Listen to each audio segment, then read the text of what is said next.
علامہ صاحب ذکر عربی زبان کا لفظ الا بذکر اللہ تطمئن القلوب، یہ عربی کا لفظ ہے؟ جی بالکل عربی کا لفظ ہے۔ بسم اللہ الرحمن الرحیم۔ اور اس کے معنی میں وسعت بہت ہے جی کیونکہ دیکھیے اللہ سبحانہ و تعالیٰ نے قرآن مجید کو عربی زبان میں نازل فرمایا جی اور جتا کہ اللہ نے قرآن میں بات فرمائی انا انزلنا القرآن عربیا لعلکم تعقلون، ہم نے قرآن مجید کو عربی میں نازل ہی اس لیے کیا تاکہ تم اس میں تعقل کرو، غور و فکر کرو۔ اللہ سبحانہ و تعالیٰ تمام لغتوں کا خالق ہے، کسی بھی زبان میں قرآن اتار سکتا تھا، لیکن چونکہ عربی تمام زبانوں میں افصاح لغہ ہے اور ایک ایک لفظ کے معنی سے اس کی جو ہے وہ گفتگو بدل جاتی ہے۔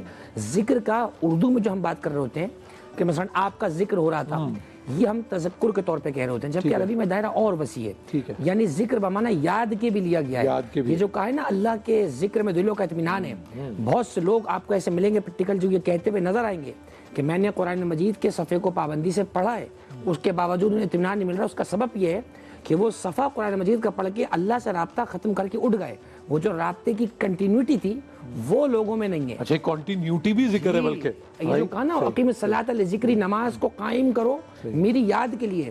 نماز صرف 5-10 منٹ کی پریکٹس نہیں ہے، وہ جو ایک نماز سے دوسری نماز تک کی کنٹینیوٹی ہے، اس میں اگر انسان ویسا ہی ہے جیسا نماز میں اللہ کے سامنے قیام میں ہے، قانے ہے اور اللہ کے سامنے مطیع کھڑا ہے، اگر یہ پوزیشن اس کی اگلی نماز تک جاری و ساری ہے تو اس کی وہ نماز قبول ہو جاتی ہے، اس کی یاد کا دائرہ بہت بڑا۔ اچھا یہ آپ نے بار بہت اوپر آپ لے گئے۔ جی میم کیا کہیں گی؟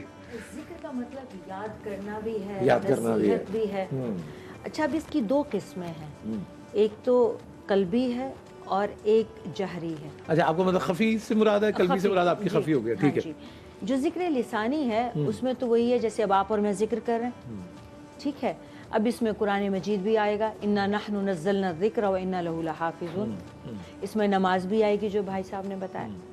بات یہ ہے کہ ذکر کی جو دوسری قسم ہے وہ 24 گھنٹے چاہیے ہے، یعنی زبان سے جو ذکر ہے وہ تو آپ چلیے نماز میں کر لیا، تلاوت میں کر لیا، یا زبان سے اللہ اللہ کر لیا، لیکن جو ذکر قلبی ہے یا خفی ہے وہ یاد رکھنا ہے، وہ ہر عمل میں ہے، وہ ہر عمل میں ہے کہ وہ پھر کہتے ہیں جس دم غافل ہو اس دم کافر، وہ ہارٹ بھی ڈھک ڈھک ڈھک ڈھک، تو اسی میں وہ ذکر وہ بھی رہا۔ صحیح۔ اب اس کا تعلق آپ کے ہر عمل پہ آ گیا کہ آپ نے یاد رکھا ہوا ہے کہ میں یہ کر رہا ہوں تو اللہ دیکھ رہا ہے، میں یہ کر رہا ہوں تو اللہ خوش ہو رہا ہے، تو یہ ذکر یاد رکھنا ہے، یاد رکھنا ہے۔ صحیح۔ جی جی جی بس ہو گیا، چلیں۔ کہنے والوں نے یہ کہا کہ یہ جو دل کی دھڑکن ہے جو ہم بچپن میں اسٹیتھوسکوپ میں سن کے بڑے ایکسائٹ ہوتے تھے کہ یہ آتی ہے، یہ ذکر ہی ہے۔ جی بالکل ہے۔ فاذکرونی اذکرکم، قرآن کریم میں اللہ پاک نے فرمایا تم مجھے یاد کرو میں تمہیں یاد کروں گا۔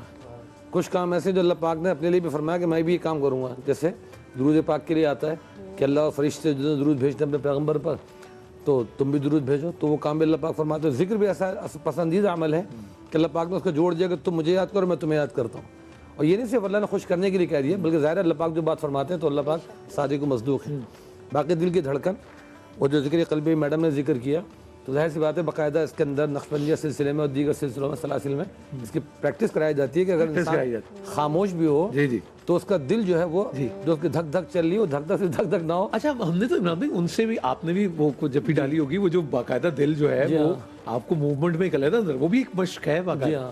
تو وہ باقاعدہ اگر واقعتاً وہ صحیح تصوف والے ہوں وہ طریقے سے اس کا ذکر جو کراتے ہیں نقشبندی سلسلے میں کہ پہلے وہ تصور کراتے ہیں دل کی طرف کہ یوں کھینچ یہ رجوع آپ کا یہ ادھر بالکل صحیح، پھر لانا ہے، پھر گردن گھمانی ہے، جھٹکے سے آنا ہے، اور ضرب جو ہے ضرب لگانی ہے۔ تو پہلے صفائی کرنی ہے کہ ایسے جیسے سارے محل کچل دل کا نکالا ہی پھینکا، اور الا اللہ کر کے ضرب لگانی ہے کہ دل کے اندر اللہ پاک کا نام اتارا، تو وہ دل کے اندر نفی اسباد دا پانی ملیا ہر رگے ہر جائے، وہ ہے لا الہ الا اللہ۔ ادھر بالکل دل کے ایک طرف صفائی ہو رہی ہے، پھر دوسری طرف بھرائی ہو رہی ہے، صحیح، کیونکہ ظاہر سی بات ہے ایک صفائی اور بھرائی، سبحان اللہ، کیونکہ ایک گلاس کے اندر نجس اور پاکیزہ چیز نہیں بھری جا سکتی، تو اس کے اندر جو ہمارے نجاست بھری ہے وہ نکال کے پھر پاکیزگی کے لیے اللہ کے جو نام ظاہر نور ہے، آپ کا نام بھی نور ہے ماشاءاللہ، تو نور بھرنے کے لیے اس کی صفائی کر کے پھر اللہ پاک کا ذکر اس کے اندر ڈال لیا جاتا ہے۔ اچھا جی میں ایک یاد آپ کو کراؤں، اگر جویریہ آپ کو یاد ہو، میں تو کوشش کرتا ہوں لیکن آپ کو طرز یاد ہوگی، اور دیکھیں یہ بھی تعلیم کا حصہ، وہ کچھ ایسے تھا۔ مائکروفون ہے نا آپ کے پاس؟